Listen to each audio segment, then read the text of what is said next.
నేటి నుంచి ప్రారంభం కానున్న 10వ తరగతి వార్షిక పరీక్షలకు అధికారులు అన్ని ఏర్పాట్లు చేశారు. 19 రోజుల పాటు జరిగే ఈ పరీక్షలకు రాష్ట్ర వ్యాప్తంగా 12 లక్షలకు పైగా విద్యార్థులు హాజరు కానున్నారు. పరీక్షా కేంద్రాల్లో సౌకర్యాలు కల్పించామని ప్రభుత్వం చెబుతున్నా బల్లల కొరత, చీకటి గదులు విద్యార్థులకు స్వాగతం పలకనున్నాయి. కంటి మీద కొనుకు లేకుండా రేయింబవళ్లు పుస్తకాల కుస్తీ పట్టిన 10వ తరగతి విద్యార్థులు పరీక్షల యుద్ధానికి సిద్ధమయ్యారు.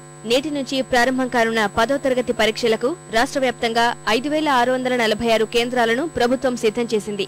పరీక్షల్లో మరింత పారదర్శకత కోసం 3 ఏళ్లుగా అమలు చేస్తున్న బార్ కోడింగ్ విధానాన్ని ఈసారి కొనసాగిస్తున్నారు. ప్రైవేటు పాఠశాలలకు చెందిన విద్యార్థులు తమ పాఠశాల ఏకరూప దుస్తులతో హాజరైతే పరీక్షకు అనుమతించేది లేదని అధికారులు స్పష్టం చేశారు.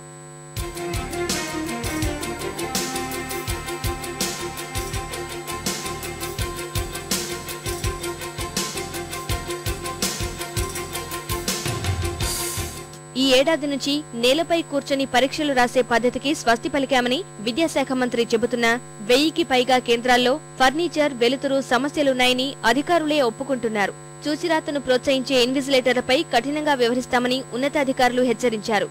₹1,00,000 వరకు జరిమానా, గరిష్టంగా 7 ఏళ్ల వరకు కారాగార శిక్ష అమలుకు సిఫారసు చేస్తామన్నారు.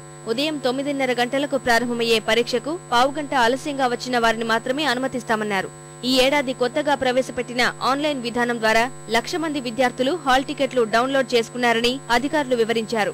అంటే ఎవరికైనా హాల్ టికెట్ రాకపోయినా, ఎక్కడెక్కడైనా ఇబ్బందులు ఎదురైనా కూడా డౌన్లోడ్ చేసుకోవడానికి అవకాశం ఉందన్నమాట. ఈ సంవత్సరం మేము ఇంకొక స్టెప్ ఏం తీసుకున్నామంటే, మరి నామినల్ రోడ్స్ కూడా నెట్లో పెట్టేసి మరి విద్యార్థుల యొక్క పర్టికులర్స్ అన్ని వెరిఫై చేసుకుని అందులో ఏమన్నా పొరపాట్లు ఉన్నట్టయితే కరెక్షన్ చేసి పంపించమన్నాం. ఆ రకంగా మనకు చాలా కరెక్షన్స్ వచ్చినాయి. దీనివల్ల ఈసారి డేటా అంతా చాలా 99% క్లీన్ డేటా మనకు రావడం జరిగింది.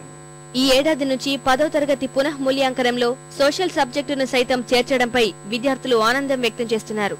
దీనివల్ల ఇకపై అన్ని సబ్జెక్టుల్లోనూ పునః మూల్యాంకనంకు దరఖాస్తు చేసుకునే వీలు కలిగింది.